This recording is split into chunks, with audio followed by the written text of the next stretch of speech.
and we were by nature children of wrath. This ain't about selling ropes. This ain't about roping cows. This ain't about how cool the cowboy job is, or how authentic we are, or how good at roping I am. Has nothing to do with that. This is about me being open and honest about the situations that I've been in so you can learn from them.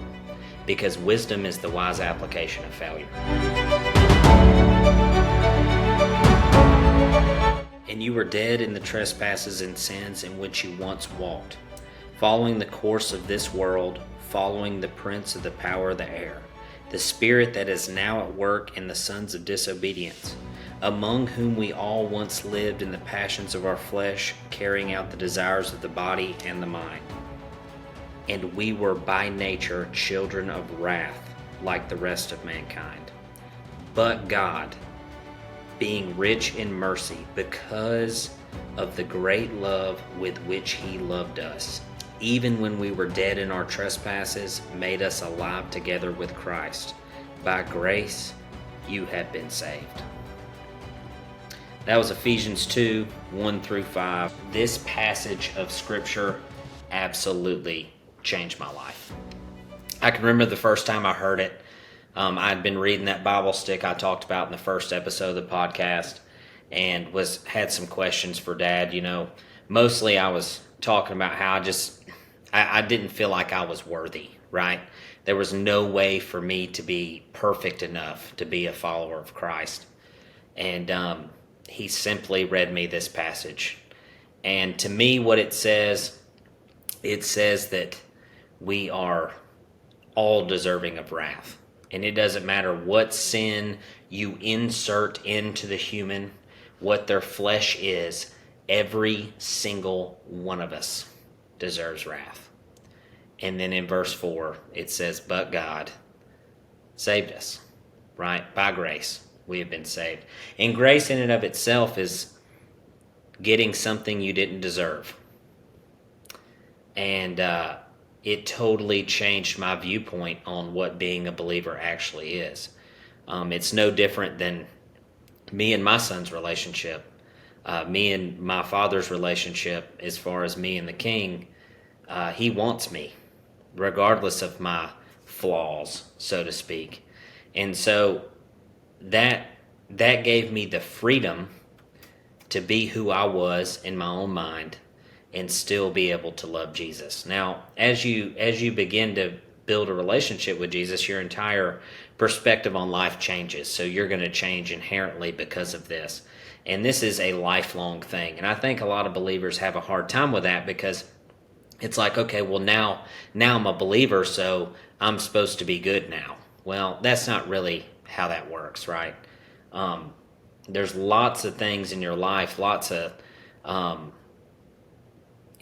just strongholds the enemy has built in your life to grab a hold to you and use your flesh against you. And so this verse to me gives us the freedom to be okay while we're making the move, right? While we're changing to be more Christ-like, like Philippians 3:10 says, as we suffer, we become like Christ. So in dedication to this verse, I got a tattoo, a big one. I got an entire sleeve dedicated to Ephesians 2. And basically, for the people listening on Spotify or wherever you get your podcasts, I'll kind of describe it to you. In the middle of my forearm, there is a hammer and some crucifixion nails, representing the wrath that we deserve, right? In my opinion, humanity's most heinous crime was hanging Jesus on that cross, prophesied or not. And so the hammer and the nails represent the wrath that we deserve. And then on my right wrist, right under the hammer and nails, it says, but God. Because in verse 4, when it says, but God, that's what's transformative to me about the passage from Scripture, is we deserve wrath. We're following the prince of the air. Every single one of us deserves wrath. But God, right? And so that frees me up as a believer to do what Jesus says, is love your brother and love me. And it's not my place to judge anybody, because if you read the scripture right there, it says every one of us deserves wrath. And so it's not on me to make the decision. It's my job as a believer, as a warrior for Christ, to love people. So the hammer and the nails represent the wrath. The but God represents verse 4, the first part of verse 4. And all of this is centered in an old school cobblestone Roman road. And that Roman road leads up to a great big Roman arch. And in the top of that arch, it says, "Fear not." And the reason why I got "fear not" in it, when I got this tattoo, I was struggling with fear. Just fear in my life. There was this particular horse I was riding at the time that kept getting the best of me, and I was just having such a hard time with this guy. I just could not build a line of communication with this horse, and was just really struggling. Every time I got on him, I was petrified, which is silly now thinking about it, but in the time, it was wildly uncomfortable. We would go to these ranches and shoot film, and we would have to go doctor, and when you put a camera on you, either on your head or you got a drone following you or whatever, there's just all this immense pressure on your performance. And I was having a really hard time roping well on this horse because quite frankly, I was scared of getting bucked off in front of all these people. And it wasn't necessarily about hitting the ground, but it'd be like you're going to a Brandon that you didn't know anybody, and then your horse would spook or act a certain way, and then you'd hit the ground, and I didn't want to look foolish. And so God really delivered me out of this fear. Not necessarily of the horse, but the situations I was taking the horse in that I felt like he would be prepared for, and then he would do something, or I would do something to create a situation where he would get bothered, and then eventually I would end up hitting the ground. And so I just got to this terrible feeling of fear, and I searched and searched in the Word for God to kind of deliver me from this fear of this horse that I shouldn't even really have had.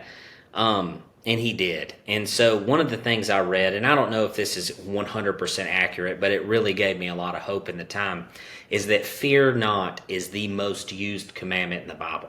They say it's in the Bible, fear not, do not fear, do not be afraid, 365 times for 365 days of the year. So I grabbed onto this and really trusted God with this situation with the horse and then with my own life.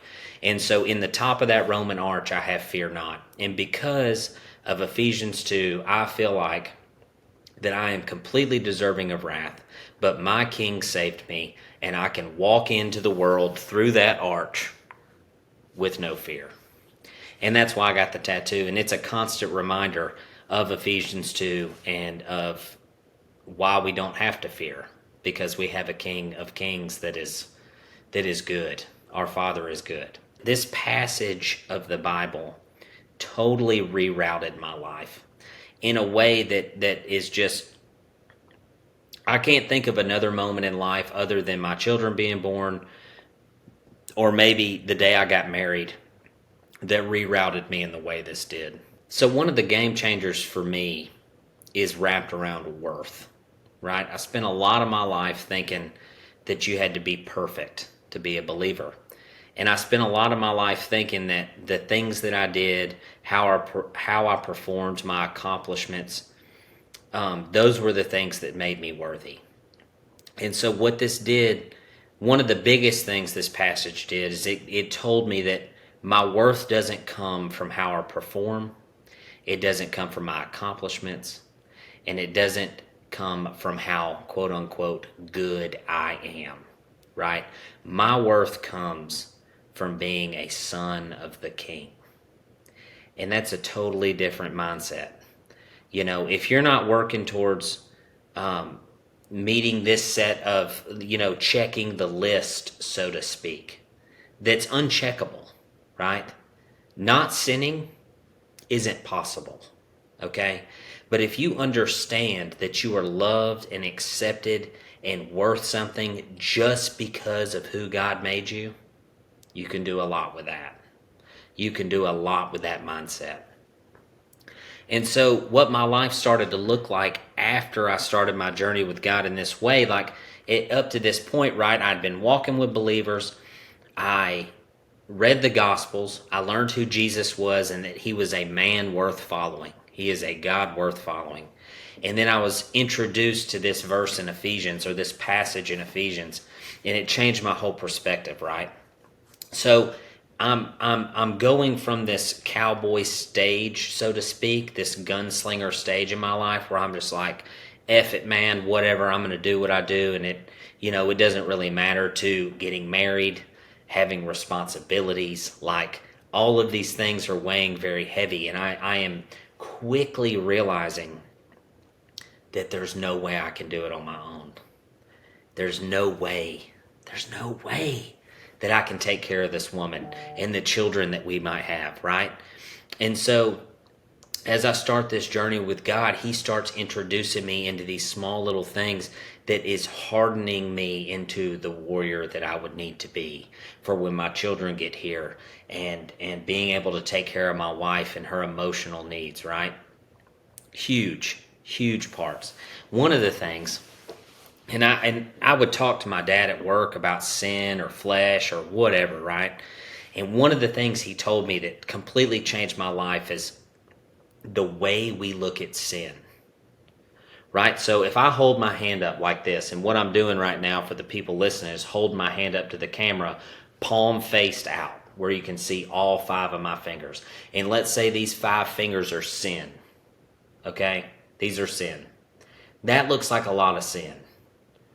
And if you look at it that way, like drinking, smoking, cussing, sexual immorality, lust, whatever, you put your 5 sins in here, your 10 sins, whatever, however much flesh you got going on, because we all got a ton of it. And you look at it like this, it's insurmountable, right? That's a mountain that cannot be climbed. You're like, look at all this freaking sin, dude. There's nothing I can do with this. How am I going to be a good guy? How am I going to be like Jesus with all this garbage in my life? And my dad told me he heard a sermon one time where the guy said, you don't look at the sin like this, you look at it like this. And you let God slowly break down the strongholds of the enemy. And for the people listening, if you turn your hand, if you're looking at your palm and you got all your 5 fingers and all the sin looking at you, if you turn that sideways where your thumb's facing you, and that thumb is the first sin, let's say that's cussing, and you clean your mouth up. Let's say it's drinking. Let's say it's smoking. Let's say it's beating your wife. Let's say it's freaking lusting after other women. Let's say it's cheating on your wife. Let's say it's any of the heinous things that you can put in your brain. If you look at it this way, like God is taking care of these things and changing your heart one by one, that's something that can be done in the human mind, right? So in my mind, I have an all-powerful Father, and he looks at my sin like, son, we will take care of this. The same way I would look at my son and the things that he struggles with. It's like, it's okay, buddy, because from my big brain compared to his 5-year-old brain, those things that are bothering him are not that big of a deal. And so I imagine my Father in heaven is looking at my sin in the same way, but my small human brain that cannot even come close to comprehending what the King has for me has to find a way to look at these things in a way that I can understand it, which is so stupid, but it's how it is, man, because we're looking at it like it's a mountain that can't be climbed, and God's like, keep climbing, buddy. Get after it. You know what I mean? So that 5-finger perspective changed things for me, because I'm still rough around the edges today. Still have all sorts of flesh that we don't have to get into in this episode. I'm sure we will throughout the podcast, but the fact is that I am still so deserving of wrath.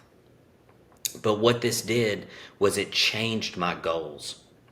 And I'll say this, guys, if you don't have goals for your life, if you don't have things you're writing down every week, every month, every year, trying to achieve, and I don't care if that's better horsemanship, I don't care if that's being a better father or a husband, I don't care if it's what shots you want to learn roping, you gotta have goals. If you don't have goals, freaking sit down right now and write them down. Leave them in the comments, and I'll cheer you on, because goals are king. And I have a lot of goals in my life, but my goal as a human being totally changed when I learned the perspective of what a warrior of the king is. And I'll tell you how. So as I felt God calling me into my warriorhood, right? This would be at the beginning of 310. And everybody's goal is always, especially in the beginning, you become a believer, you know the good news, all you want to do is scream it from the rooftops, right? You want to save every soul you can find. And God really kept me kind of metered to my position, to where I was. Every cowboy, if you're not a cowboy, this is going to make sense when I get done explaining it, but if you are, you understand the role of the ranch horse. And as I was doctoring yearlings every day and pushing up and doing all my work gathering on these horses, you could walk into the pen and catch the broke ones and go do anything. They were willing, they were light, they were soft, and they were like, all right, let's go to work.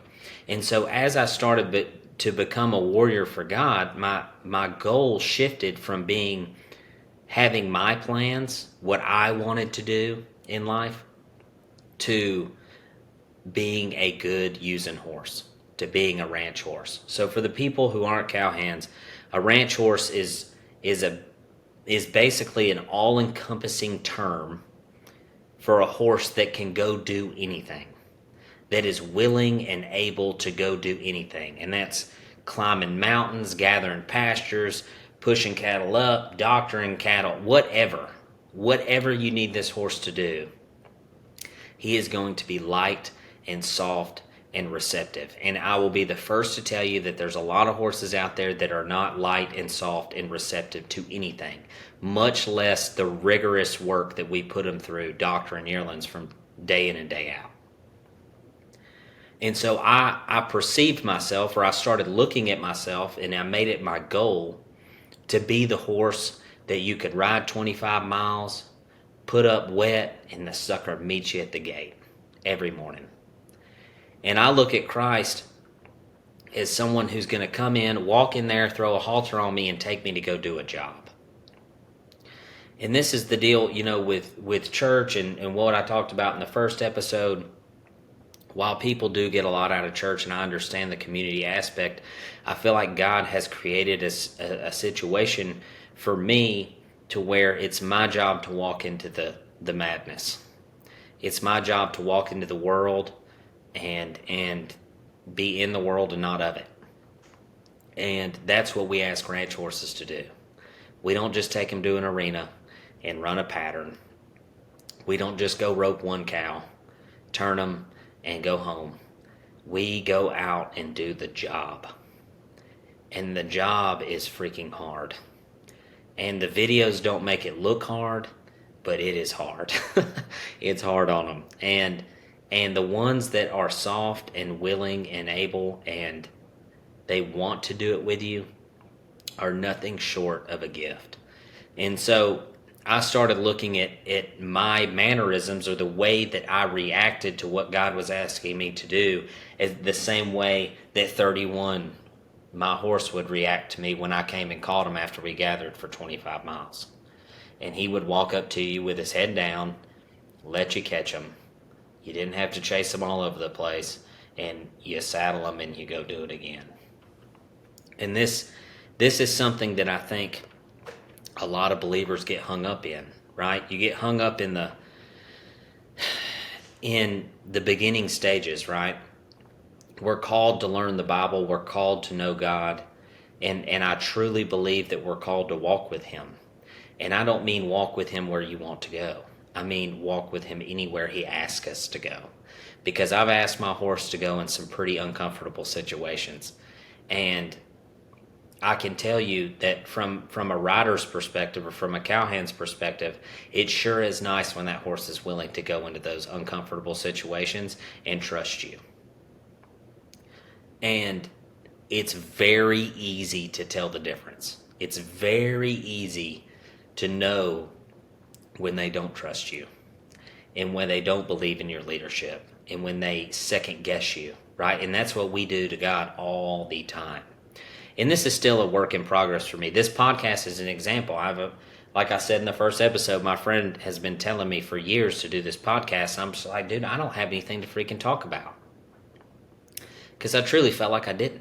Changing my mindset to the uncomfortableness of sitting here and talking to this camera so that you can hear my story and you can hear my thought process on what God has done with me.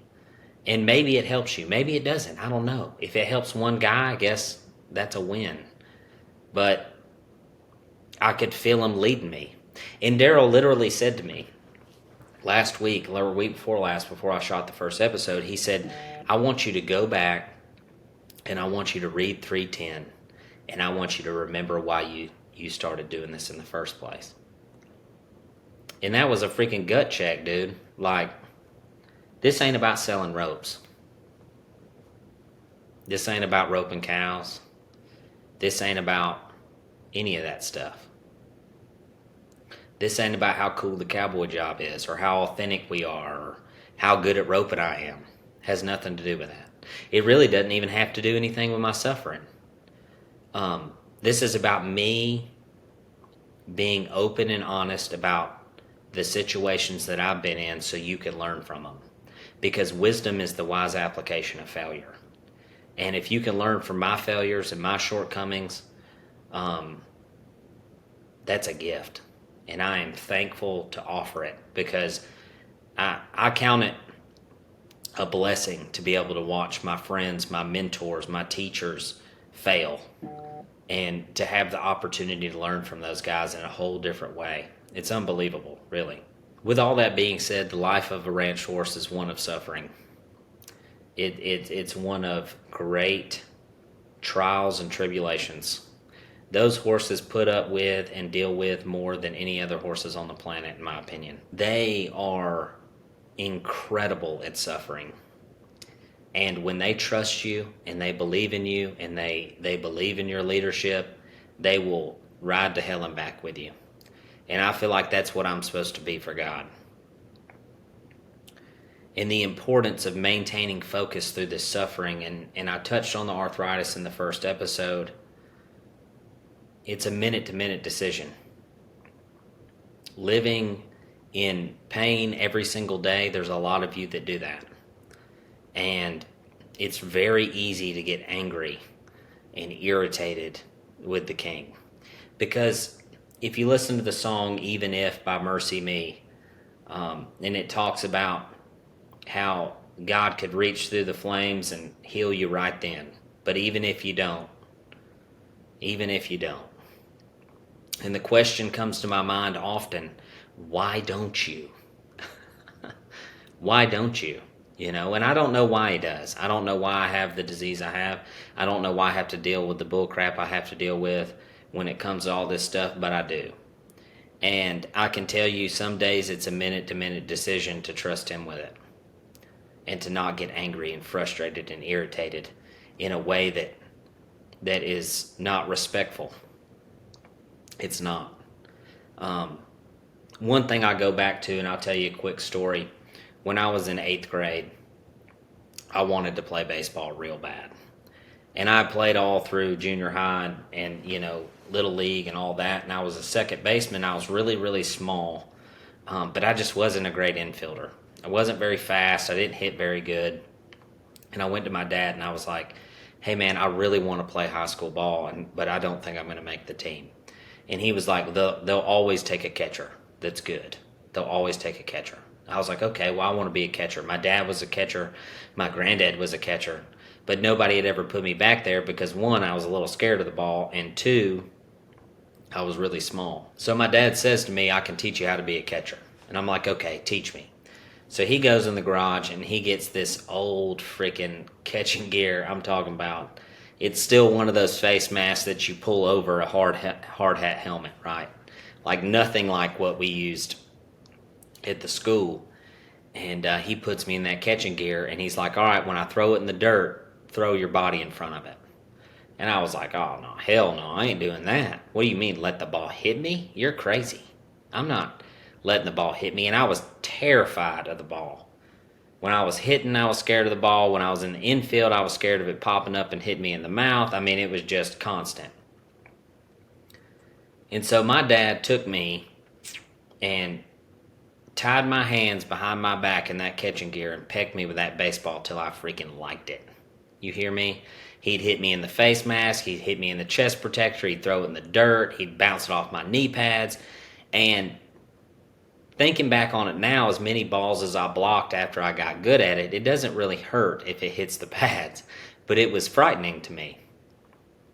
And he continued until I was not scared of that ball anymore. And he not only continued till I wasn't scared of the ball, he continued until I was an absolute savage. Like I wanted the pitcher to throw it in the dirt so I could block it. I wanted a guy to be on third base. Let him be on third base. If he thinks he's going to come get this plate because of a dirt ball, he's lost his freaking mind. And I just became an absolute animal with blocking baseballs. And to this day, every hard situation I have, I think back to blocking balls. And that's what it's like. It's like knocking down that baseball. And it might sting a little bit, you know. And in the moment, when you're young and you don't understand what's being coached into you, it's very uncomfortable. But the lesson I learned from that small experience in all the baseball games I got to start, because I was a absolute dog at getting in front of a dirt ball, was worth it. And so the importance of maintaining your focus through the suffering is that there's something on the other side of it. I don't know what the King has for you. I don't know what he has for me. And I don't know if this will ever go away. The end of my suffering might be when I die and go to heaven. And I get my new body and I don't have to live in the old tore up one anymore. But maintaining our focus day in and day out, minute by minute, second by second, that God is good and that he is turning us into absolute units is my perspective. So we go to the gym. We take care of ourselves. We look at the King as the greatest coach that's ever been. And he's turning us into what we're supposed to be. Guys, keep your focus. I don't know what your suffering is. If you want to reach out, you can email me, johnddarnell@gmail.com, and we can talk about it. But I love you guys. As always, I appreciate your support of 310. If you need a new ranch rope, we got some cool ones. Just appreciate you guys, and you'll never know. You'll never know how thankful we are that you give us your business. And I just want you to know I'm praying for you, and I hope that this week you suffer well. Thanks for tuning in to The Art of Suffering with Dalton Darnell. We'll see you in the next episode.